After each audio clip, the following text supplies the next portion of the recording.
saya dapat panggilan telefon daripada pihak JAKIM, yang mana pihak JAKIM mengatakan bahawa Sajat seorang lelaki. Jadi saya cakap, kenapa tidak diberitahu? Sajat meminta untuk tidak diberitahu kerana dia malu. Jadi saya harap pihak JAKIM, dan saya juga bercakap kepada pihak JAKIM untuk bercakap perkara ini.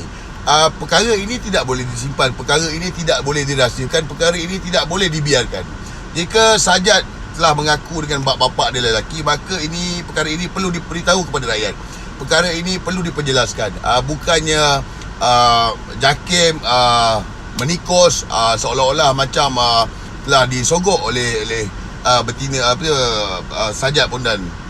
Dan dalam masa beberapa hari ini saya mendapat banyak inbox, banyak DM saya, personal saya, dan juga yang WhatsApp, video-video tentang pengakuan Sajat, video pengakuan ibu bapa Sajat, dan kurang juga IC Sajat, dan juga tempat mengundi Sajat.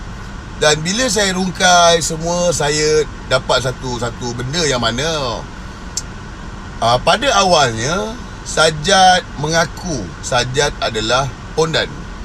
Kemudian ibu bapanya tampil mengatakan bahawa Sajat adalah pondan. Kemudian adik perempuannya juga tampil mengatakan bahawa abangnya aksiden, yang mana mengesahkan bahawa abangnya itu adalah Sajat, iaitu pondan. Dan kemudian Sajat mengatakan bahawa dia adalah kulsa. Selepas itu Sajat tampil mengatakan bahawa dia adalah perempuan.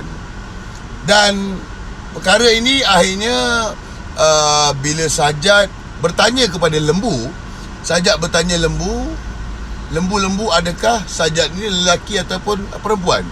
Dan Sajat mengatakan bahawa lembu itu beritahu bahawa Sajat adalah perempuan. Jadi persoalan yang di sini sekarang ni, kita nak percaya cakap mak bapak Sajat yang mengatakan Sajat ini lelaki, ataupun kita nak percayakan kepada lembu itu mengatakan bahawa Sajat itu perempuan.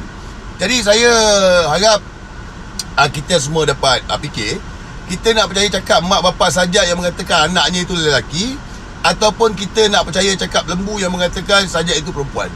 So guys, itu saja saya ada